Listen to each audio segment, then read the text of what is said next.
Good morning guys. இப்படி பண்ணதே கிடையாது. ஃபஸ்ட் டைம் இந்த சேனல் இது மாதிரி பண்ணுறேன். என்னென்னு பார்த்தீங்கன்னா, ஆர்சிபி ஃபைனல் விலாக் இது. எப்படி சொல்கிறதுன்னு தெரியல. ரொம்ப எக்ஸைட்டிங்காகவும் இருக்குது, பயமாகவும் இருக்குது. இருமுனை கத்தி மாதிரி தான். ஏன்னா ஃபைனல் வந்துட்டாங்க. இத்தனை நாளாக இந்த பயம் இல்லை. ஜெயிச்சிட்டே வராங்க, தோத்துட்டும் விளையாடினாங்க, நல்லா ஓடிட்டு இருந்தாங்க. பட் இந்த ஒரு நாளில் இருக்க எக்ஸைட்மெண்ட்டும் பயமும் சேர்ந்து ரொம்ப கஷ்டமாக இருக்குது. இன்னைக்கு என்னெல்லாம் நடக்க போகுது, என்னெல்லாம் நடந்தால் நல்லாயிருக்கும், என்ன நம்ம ஏம் பண்ணுறோம் அப்படின்ற ஒரு விஷயத்தை யோசிச்சு பார்த்தாலே அப்படியே ஐயோ அது நடக்குமோ இது நடக்குமோ அப்படி அப்படி இன்னொரு படி மாதிரி சொல்லணும்னு வச்சுக்கேன். அங்கால் போட்டல இங்கால் போட்டல அப்படின்ற மாதிரி இருக்குது. பயப்பரியா குமார்ன்ற மோடில் இருக்கேன். நம்பிக்கை இருந்தாலும் இந்த ஒரு ஃபஸ்ட் டைம் நடக்கும்னு இன்னும் எக்ஸ்ட்ரா நம்பிக்கை. இந்த 5-6 வருஷமாக நிறைய வாட்டி குவாலிஃபை ஆனாலும் அந்த எனக்கு ஒரு படி இருக்குல்ல, அந்த லாஸ்ட்லேருந்து 3வது படியிலே இது ஆகிடுவாங்க. அதுக்கு இன்னும் 2 படி இருக்கும். அந்த இடத்த நாங்கள் இன்னும் இந்த 5-6 வருஷத்தில் போகவே இல்லை. அதனால் அந்த பிரச்சனை இல்லாமல் இது தானே அடுத்த விஷயம். இப்போ லாஸ்ட் படி வந்துட்டோம். அந்த இதில் கை வைக்க போயிட்டோம். அந்த எக்ஸைட்மெண்ட்டை அண்டு பயம் ரெண்டுமே இருக்குது, ஒத்துக்கிறேன். இப்போ வேறு உண்மையை சொல்லணுன்னா, இப்போ எல்லாருமே ஆர்சிபி ஃபேன்ஸ் எல்லாம் எவ்வளோ சந்தோஷமாக இருக்காங்களோ அந்த சைடில் இன்னும் ஆப்போசிட்டாக இருக்காங்க.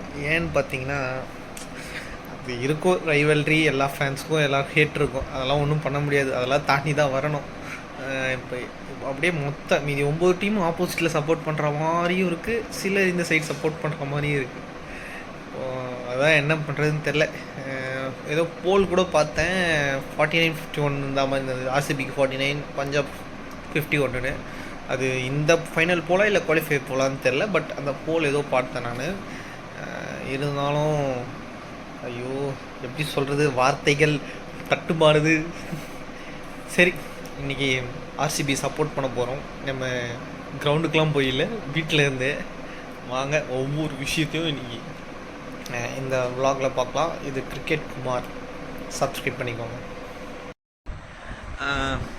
எழுந்தாச்சு, போய் குளிச்சுட்டு தினசரி வேலைகளை பார்க்க போகிறேன். பார்த்துட்டு அப்பப்போ நடுவில் ஆர்சிபி பற்றியும், இல்லை நான் எப்போத்துலேருந்து ஸ்டார்ட் பண்ணேன் ஆர்சிபி லைக் பண்ணுவோம் அப்படின்ற ஒரு விஷயமா இன்ட்ரெஸ்டிங்காக சொல்கிறேன். மேபி பிடிக்காமல் போகலாம், நிறைய இன்ஃபர்மேட்டிவாக இருக்கலாம், இது ஆல்ரெடி தெரிஞ்சதாக இருக்கலாம். எது வேணால் இருந்தாலும் தெரியாதவங்க தெரிஞ்சுக்கோங்க, தெரிஞ்சவங்க ஓகே இது எனக்கு ஆல்ரெடி தெரியும் அப்படின்னா கமெண்ட் பண்ணுங்கள், பார்த்துக்கலாம். ஓகேங்களா, பார்ப்போம். குளிச்சு கிளம்பியாச்சு. ஆர்சிபி உங்கள் கூட சேர்ந்து நானும் வாருக்கு ரெடியாக ஆகிறேன்.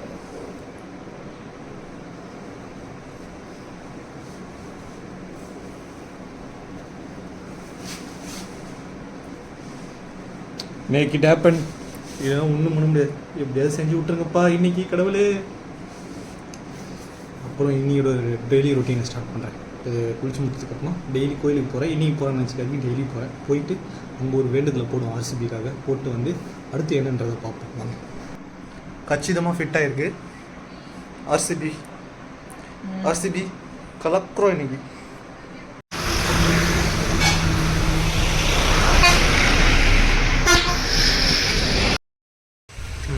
கோயிலுக்கு வந்தாச்சு. எப்படியாவது ஆர்சிபி ஜெயிக்கிறத அதை பற்றி புரியும்.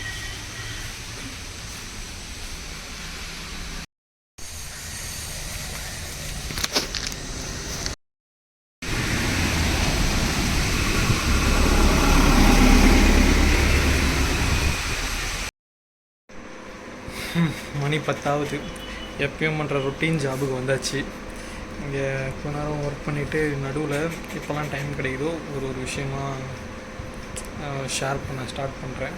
ஓகேங்களா, இப்போ நான் எங்கே போயிட்டுருக்கேன்னா, 10 ஆயிடுச்சு, பசிக்குது, போய் சாப்பிட்டு கிஃப்ட் மாதிரி போய் வந்து அதே ஸ்பாட்டுக்கு வந்துடுவேன். இப்போ நான் உங்கள்கிட்ட சொல்கிறேன், நான் எப்படி இப்போ ஒரு ஆர்சிபி ஃபேனாக ஒருத்தர் எத்தவனையெல்லாம் ஆர்சிபி ஃபேன்லாம் கிடையாது. சின்ன வயசுலேருந்து சச்சின் ஃபேனாக இருக்கும்போது நான் என்ன டீமுக்கு சப்போர்ட் பண்ணியிருப்பேன்? மும்பை இந்தியன்ஸ் தான். சின்ன வயசு 2008 2013 வரையும் நான் மும்பை இந்தியன்ஸ் தான் சப்போர்ட் பண்ணிகிட்டு இருந்தேன். ஏன்னா அதுக்கப்புறமா எல்லோரும் நிறைய பேர் மும்பைக்கு சப்போர்ட் பண்ணாங்க, சில பேர் பண்ணலை. பட் நான் பண்ணாத லிஸ்ட்டில் வந்துட்டேன். ஏன்னா சச்சின் போனதுக்கப்புறம் சச்சினுக்காக தான் அந்த டீம் சப்போர்ட் பண்ணோம். சச்சின் போனதுக்கப்புறம் வேறு என்ன இப்போ ஃபேவரட் பிளேயரோ அவருக்கு சப்போர்ட் பண்ணிகிட்டு இருந்தேன். அப்போ யாருன்னு பார்த்தீங்கன்னா 2013 அப்புறமா 14 இப்போ ஆப்போனண்ட்டாக இருக்காங்கல்ல பஞ்சாப், அவங்களுக்கு தான் சப்போர்ட் பண்ணிகிட்டு இருந்தேன். பிகாஸ் எனக்கு அப்போது ஷேவாக்கும் பிடிக்கும் சின்ன வயசில். அது ஷேவாக் ஏன் பிடிக்கும்னா அது ஒரு கதை. ஸ்கூலில் விளையாடும் போது ஒருத்தருக்கு ஒரு பிளேயர் பேர் வச்சுப்போம், அந்த பிளேயர் இந்த பிளேயர். அதில் சிரிக்காதீங்க, இதை பார்த்துக்க சிரிப்பு வரும், இருந்தாலும் கண்ட்ரோல் பண்ணிக்கோங்க. நான் ஷேவாக், அதனால் ஷேவாக் அப்போ அப்படியே பிடிச்சி ஷேவாக்கும் பிடிக்கும். அதனால் ஷேவாக்குக்காக பஞ்சாபுக்கு சப்போர்ட் பண்ணேன். நம்ம சப்போர்ட் பண்ணுமோ இன்னொன்று தெரில, ஃபைனலில் போய் தோத்துட்டானுங்க. அட பாவிங்க. அதுக்கப்புறமா தான் எனக்கு அப்போ இல்லை, அது 2012 தான், 13 தெரியல சரியா. புவி அந்த ஃபஸ்ட்டு பால்லேருந்து அதுக்கு முன்னாடியே T20 ஆடிட்டார். அதுலேயும் கொஞ்சம் இம்ப்ரெஸ்ஸாக இருந்தது. ஆனால் இருந்தாலும் அந்த இந்த அஃபீஸ் பால் போட்டதுக்கப்புறமா ரொம்ப பிடிச்சி போச்சு எனக்கு நார்மலாகவே ஸ்விங் பண்ணுறவங்களும் ரொம்ப பிடிக்கும். அதனால் புவி அந்த ஸ்விங்கை பார்த்துட்டு பயங்கரமாக எனக்கு இதுவாகிடுச்சு. அன்னிலேருந்து நான் புவனேஸ்வர் குமாரோட பெரிய ஃபேன் ஆகிட்டேன். அதுக்கப்புறமா நான் SRHக்கு அப்படியே சப்போர்ட் பண்ணிகிட்டே வந்தேன். இன்னொரு கதைன்னு பார்த்தீங்கன்னா 2016 நான் சப்போர்ட் பண்ண டீம் SRH. ஏன்னா அப்போ வரையும் நான் RCBக்கு அவ்வளோ இதுவாக இல்லை. இதெல்லாம் எப்போ நடந்துச்சுன்னு அப்படியே பார்த்தீங்கன்னா, நான் அதாவது இப்போ கேட்டால் நடுவில் அப்படியே SRHக்கு சப்போர்ட் பண்ணிவிட்டு கொஞ்சம் கொஞ்சமாக RCBயும் பிடிக்க ஆரம்பிச்சிது. ஏன்னு பார்த்தீங்கன்னா எனக்கு கோலி கேம் பிடிக்க ஆரம்பிச்சிது. 2014 கோலி கேம் கொஞ்சம் கொஞ்சமாக பிடிக்க வந்தது. எப்போ ரொம்ப பிடிச்சதுன்னா இந்த 2016 அந்த இயரில் தான் ரொம்ப பிடிச்சிச்சு. அந்த T20 வேர்ல்டு கப் ஆஸ்திரேலியா எல்லோரும் பாகிஸ்தான் கூட இப்போ ஆனாங்களே அந்த மேட்ச் சொல்லுவாங்க. என்னை எப்போ கேட்டாலும் நான் 2016 ஆஸ்திரேலியா கூட ஆடின மேட்ச் தான் சொல்லுவேன். அதில் ஆடின ஷார்ட்ஸ் ஒன்று அப்படியே சொல்லணும்னா அவ்வளோ அருமையாக இருக்கும் அந்த ஷார்ட்ஸ்லாம். அப்போத்துலேருந்து எனக்கு கோலி கொஞ்சம் கொஞ்சமாக பிடிக்க அந்த 2014 டெஸ்ட் சீரீஸ்லேருந்து ஸ்டார்ட் ஆகிடுச்சு. கொஞ்சம் கொஞ்சமாக அந்த கேமு, இந்த கவர் ட்ரைவு, ஸ்டைலு, ஆடுறது எனக்கு கிளாஸ் ஆனால் ரொம்ப பிடிக்கும். அதனால் கோலியை பிடிக்க ஆரம்பிச்சது. 2016 SRH தான் சப்போர்ட் பண்ணேன். நான் சப்போர்ட் பண்ணி ஜெயிச்சுது, அதில் சந்தோஷப்பட்டேன். ஆனால் 10 years லேட்டு அப்போ நம்ம SRH சப்போர்ட் பண்ண ஒரு நினச்சி இப்போ ஃபீல் பண்ணுறேன். அந்த டைமில் சப்போர்ட் பண்ணேன். இப்போ இருந்தாலும் அன்றைக்கே ஜெயிச்சிருந்தா இவ்வளோ ட்ரோலு இவ்வளோ இது வந்திருக்காது கோலிக்குன்றதால. இருந்தாலும் அந்த வருஷம் நல்ல வருஷம். அந்த T20 வேர்ல்டு கப்லேருந்து எனக்கு கோலி ரொம்ப பிடிச்சிச்சு. அதுக்கப்புறம் நான் SRHயும் சப்போர்ட் பண்ணிவிட்டு RCBயும் சப்போர்ட் பண்ணேன். அப்படியே படிப்படியாக ஒரு வருஷம் வர 2017-18 SRH கூட RCBக்கு சப்போர்ட் பண்ண அதிகமாக ஆரம்பிச்சிட்டேன். அப்படியே கோலின்னு அப்படியே சப்போர்ட் பண்ண ஆரம்பிச்சிட்டேன். அப்புறம் கோலியோட கேம்லாம் அப்படியே ரொம்ப இதுவாகிட்டேன். மேட்ச் அடிச்சுட்டே இருப்பாப்புல. அப்போலாம் ஒரே பீக்கில் இருக்கும். கேம் பொறுத்த வரையும் கப்பு மட்டும் தான் இருக்காது, கேம் பொறுத்த வரையும் சூப்பராக இருக்கும். ஆனால் அதுக்கப்புறமா என்ன ஆச்சுன்னா ஒரு டவுன்ஃபால் வரும்போது அப்போ தான் நம்ம ஒரு ஃபேன்லேருந்து ரொம்ப தீவிரமான ஃபேன் ஆகும். அந்த டவுன்ஃபாலில் கோலி அப்போல்லாம் என்ன ஆகுனா கோலி 50 அடித்தா கன்ஃபார்மாக 100 ஒன் டேலையோ டெஸ்ட்லேயோ. அது மாதிரி T20 பெருசாக 100 போகாது, 60-70 அந்த இதில் இருக்கும். அப்போத்துலேருந்து ரொம்ப பிடிச்சி போச்சு. அப்போது ஒன்றும் டவுன்ஃபாலில் இருக்கும்போது தான் நம்ம நிறைய சப்போர்ட் பண்ணுவோம். அப்போ சப்போர்ட் பண்ணி இப்போ வரையும் அப்போதுலேருந்து அப்படியே RCBன்னு இது பண்ணுவோம். இப்போ இந்த வருஷம் இன்னும் சந்தோஷம்னா 2016 நான் 2 பிடிச்ச பிளேயர் ஆப்போசிட்டில் ஆனாலும் நான் ஒரு பிடிச்சேன். இப்போ நான் பற்றி 2 பிளேயர் ஒரே டீமில் ஆடுறாங்க. இந்த வருஷம் நடக்கும்னு நம்புகிறேன். ஆனால் இன்னொரு ஸ்டாட்ஸ் இருக்குது, அதில் போய் சாப்பிட்டு வந்து திருப்பி இன்னொரு விஷயத்த சொல்கிறேன், நீங்கள் தெரிஞ்சுப்பீங்க. அது வரையும் பார்த்துட்டே இருங்க. ஐயோ பார்த்துட்டே இருப்பீங்க. அது நான் சொல்லும் போது அது கட் பண்ணி தான் வரும். ஓகே, அது வரும். அப்புறம் 17 வரையும் சொன்னோன்னா அதுக்கப்புறமா 17 தான் மாதிரி நம்ம RCB சப்போர்ட் பண்ண ஆரம்பித்தோம். நம்ம நேரமாக என்னமோ தெரில. அதுக்கப்புறம் RCBக்கு 2-3 வருஷமாக சரியாக போகலை. இங்கே சொல்கிறேன், நம்ம 2017 வந்த நேரமும் என்னமோ தெரில. 2017, 18, 19 3 வருஷமும் சரியாக போகலை. அப்புறம் 2020, 21, 22, 23, 24, 25 இந்த 6 வருஷத்தில் 2023 மொத்தம்தான் நம்ம குவாலிஃபை ஆகணும்னு நினைக்கிறேன். RCB கன்சிஸ்டன்ஸாக நல்லா பண்ணிகிட்டே வராங்க. இன்னொரு மோசமான விஷயம் என்னென்னு பார்த்தீங்கன்னா 2016 அவங்க தோக்கும் போதும் சரி, அதுக்கு முன்னாடி தோக்கும் போதும் சரி, அவங்க ஜெயிக்கிற நிலைமையில தான் இருந்தாங்க. அதுலேருந்து தோத்தாங்க. அதுக்கப்புறம் இந்த 6 வருஷத்தில் ஏன் கப் அடிக்கலன்னு கேட்டிங்கன்னா அது இன்னொரு முக்கியமான ஸ்டாட்ஸும் இருக்குது. என்ன ஸ்டாட்ஸ்ன்னு பார்த்தீங்கன்னா இப்போது ஃபஸ்ட்டு 2 1 அந்த இன்னொரு ஸ்டாட்ஸ்ன்னு பார்த்தீங்கன்னா 2016 அப்புறம் பார்த்தீங்கன்னா மோஸ்ட்டாக ஃபஸ்ட்டு 2 பிளேஸ் ஃபினிஷ் பண்ணுற டீம்ஸ் தான் வின் பண்ணுது.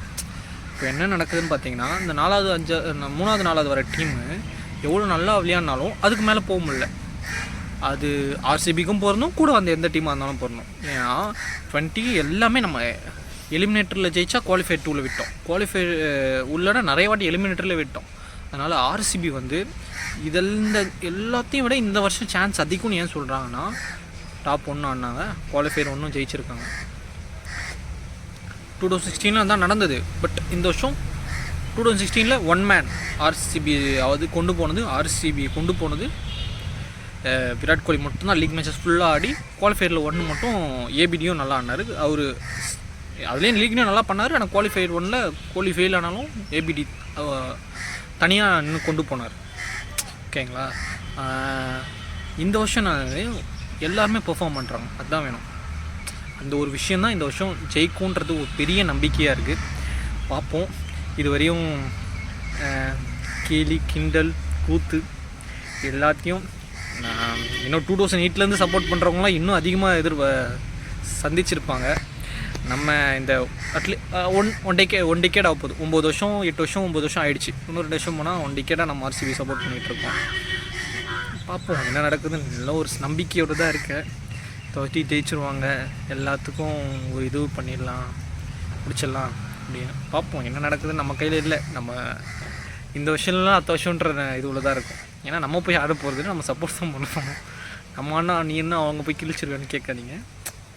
சப்போர்ட்டிங் யாரானாலும் சப்போர்ட் பண்ணணும்.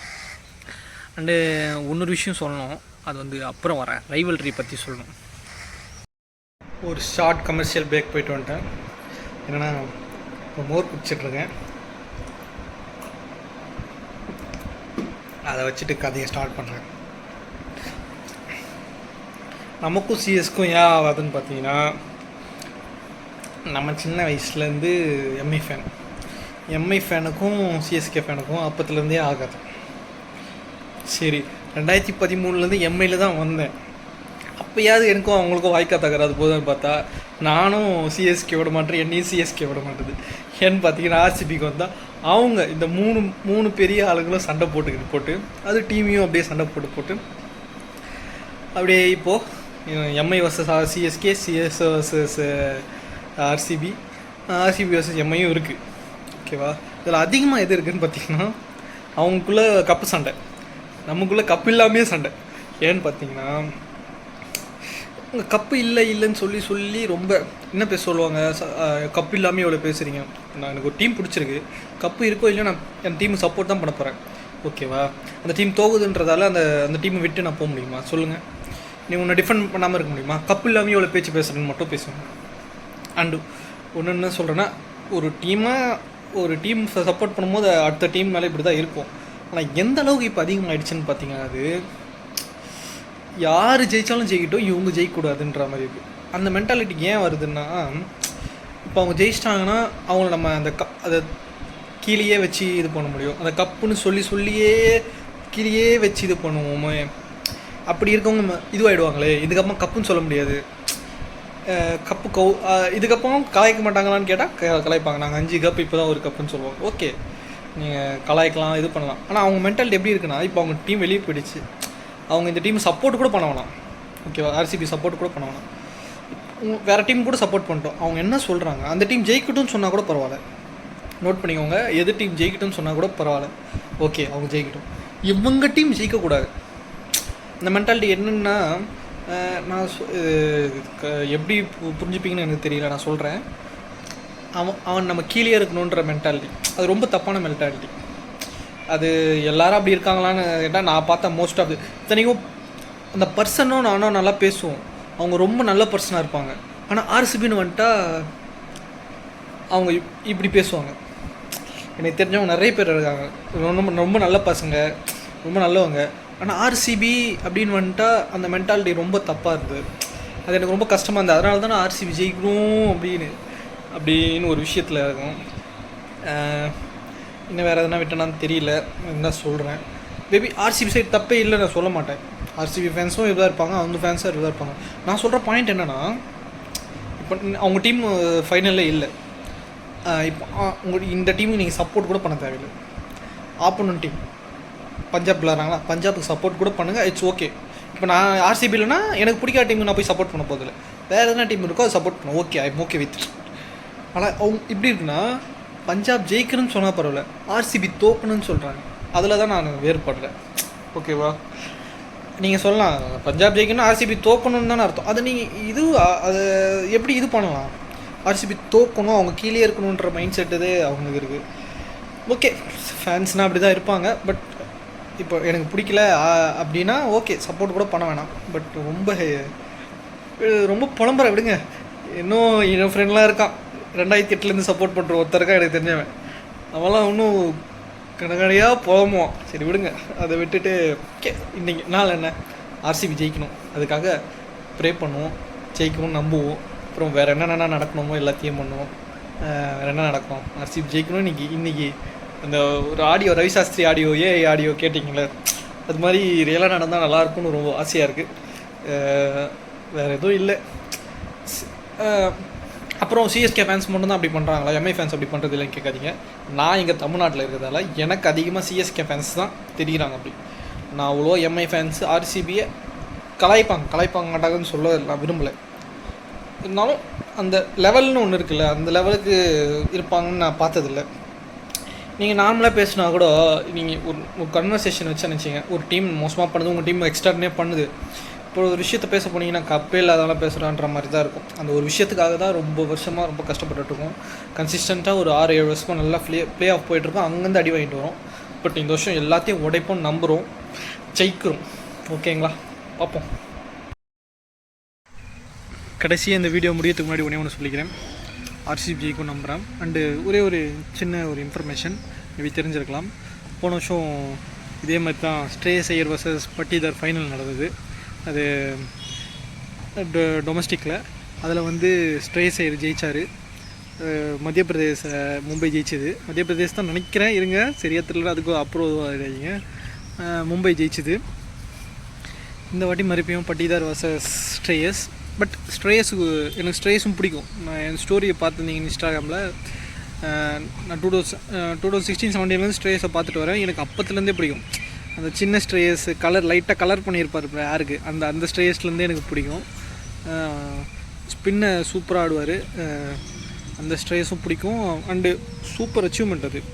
நீங்கள் ஒரு டீமுக்கு நல்லா பண்ணி அந்த டீம் உங்களை ரெக்கக்னைஸ் பண்ணாமல் அவுத்து விட்டு இன்னொரு டீம் போயிட்டு அந்த டீமுக்கு மறுபடியும் கப் அடித்து கொடுத்து திருப்பி அந்த டீம்லேயும் அவுத்து விட்டப்பட்டு மறுபடியும் இன்னொரு டீமுக்கு மறுபடியும் அந்த டீமை ஃபைனல் கொண்டு போகிறீங்கன்னா கிரேட். பட் போன வருஷம் நீங்கள் ஃபைனல் வின்னிங் கேப்டன். இந்த வருஷம் ஆர்சிபி ஜெயிக்கணும்னு நாங்கள் வேண்டிக்கிறோம். நம்ம என்ன தான் இதெல்லாம் சொன்னாலும் கடைசியில் இன்றைக்கி யார் நல்லா விளையாடுறாங்களோ அவங்க ஜெயிக்க போகிறாங்க. நம்ம என்ன சொன்னாலும் இன்றைக்கி ஆர்சிபி நல்லா விளையாடணும்னு எல்லா ஆஸ்பெக்ட்லேயும் நம்புகிறேன். ஆர்சிபி இன்றைக்கி ஜெயிக்கும்னு ஒரு நம்பிக்கையோடு இருக்கேன். இதுக்கப்புறமா என்ன பண்ண போகிறேன்னா, நைட்டு மேட்ச் நடக்கும்போது லைவாக ரெக்கார்ட் பண்ணலான் இருக்கேன். பட் எப்படி நடக்கும்னு தெரியல. அதை ரெக்கார்ட் பண்ணி அது மேலே அவ்வளோ அப்லோட் பண்ணுவேன். இப்போதைக்கு ரொம்ப சந்தோஷத்தோடு, ரொம்ப பயத்தோடு, ரொம்ப எக்ஸைட்மெண்ட்டோடு சைன் அப் பண்ணுறேன். அண்டு நான் சேனலை ஃபாலோ பண்ணிக்கோங்க, சப்ஸ்கிரைப் பண்ணிக்கோங்க. கிரிக்கெட் குமார்.